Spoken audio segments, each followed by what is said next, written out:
Hello again, companions and other listeners, to this, the second of my talks in the series known as Through the Arch. In this second talk, I intend to look at the history and origins of how the Royal Arch degrees came to Scotland. And just for your interest, I'm sporting the magnificent tie of Royal Arch Chapter Dalkeith number 42 today. But let's get down to business. Let's get down to the topic of today's talk.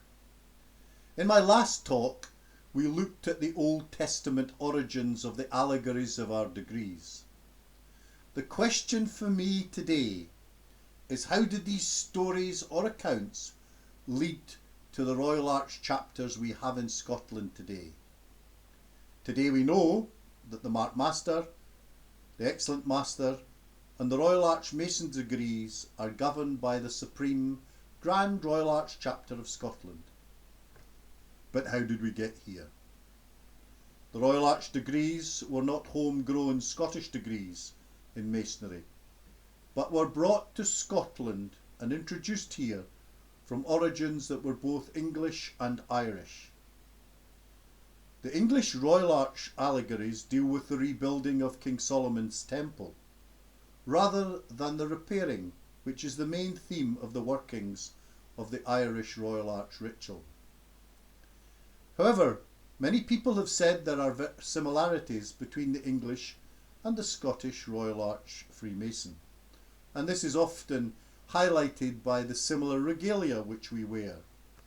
But be clear, the regalia never makes the Freemason, and there are great differences between how we practice Royal Arch Freemasonry here in Scotland and how it's done in England. For example, we have our own Grand Office Bearers.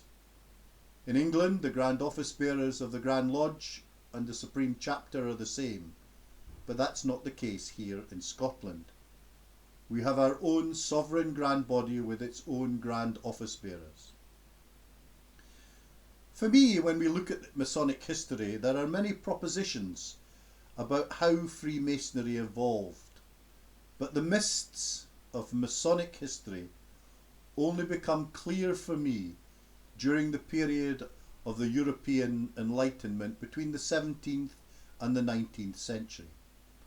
This was a time of great advancement, both intellectual and philosophical, and there was superb ideas emerging, such as liberty, fraternity and progress, which were at the centre of all thinking.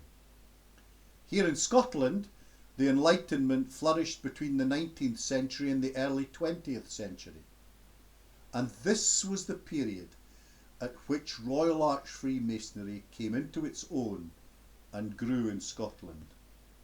It was a period of new discoveries, both philosophical and scientific, and we as an order fitted in with these discoveries and became, if you like, the order of discoveries, where that which was lost was now found. The Royal Arch began to grow in this period. The Scottish culture of the time was ready for such a movement as the Royal Arch Freemasons. David Hume and Adam Smith, both prominent figures and contributors to the Scottish Enlightenment, were Freemasons. But let me get back to my story. Turning to the middle of the 18th century, amidst this thinking of new enlightenment, the earliest references to Royal Arch degrees were made. The earliest references I can find to this degree was in Stirling at 1743.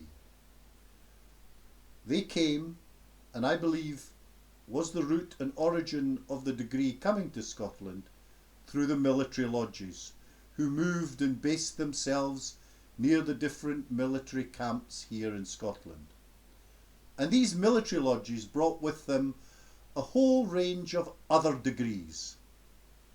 These degrees had been around in Freemasonry for some time and were added on to what were known as the craft degrees. When the regiments moved and set themselves up to work in other areas, the practice of the other degrees came with them. and this was the way in which the Royal Arch degrees came to Scotland through these military lodges. However, like most of Europe, there was a special attention being made and paid by governments to secret societies, and there was legislation to restrict their activities. Here in our own kingdom, there were the Secret Society Acts, and Grand Lodge of Scotland issued a warning to lodges working under them only to work the degrees of Entered Apprentice, Fellow of the Craft and Master Mason. Many lodges heeded this warning, and other degrees such as the Royal Arch and Templar Masonries were working their assemblies in separate parts away from the craft lodges. The brethren were not content with this way of working and wanted to make their assemblies regular. Some obtained warrants from the Grand Encampment of Ireland, others petitioned the English Templars, and in 1810, under the patronage of the Duke of Kent, the Royal Grand Conclave of Scotland was chartered, and Alexander Duker was appointed the first Grand Master. The Templars have always only worked their degrees and their grades on those who were Royal Arch Freemasons. Duker concluded that this was an unsatisfactory position to find ourselves in, that there was no regulatory body or grand body for the Royal Arch degrees. And to that end, he called a special committee of all bodies working under these degrees to come together in Edinburgh.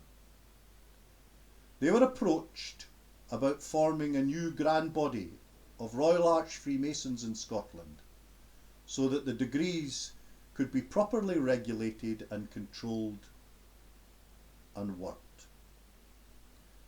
As is the practice today, and was the practice then, the three Grand Lodges of the home Grand Lodges of England, Ireland and Scotland were consulted, and eventually, after much delay, a meeting of all the interested chapters was convened in Edinburgh in August 1817. There were 34 chapters at the meeting, and the Supreme Grand Royal Arch Chapter of Scotland was erected and consecrated, and charters were issued by the new grand body to the chapters under its jurisdiction. The new grand body grew slowly but steadily, and eventually all bodies working in the Royal Arch degrees in Scotland came under its jurisdiction.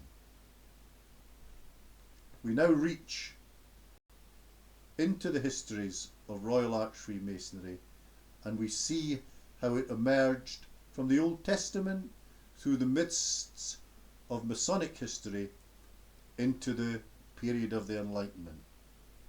In my next talk, I tend to want to explore with you the Supreme Grand Royal Arch Chapter of Scotland and see from its beginnings in 1817 how it emerged to be the body it is today, with its ups and downs, which were waved and influenced by the history of our great country. Companions and our friends, thank you again for listening.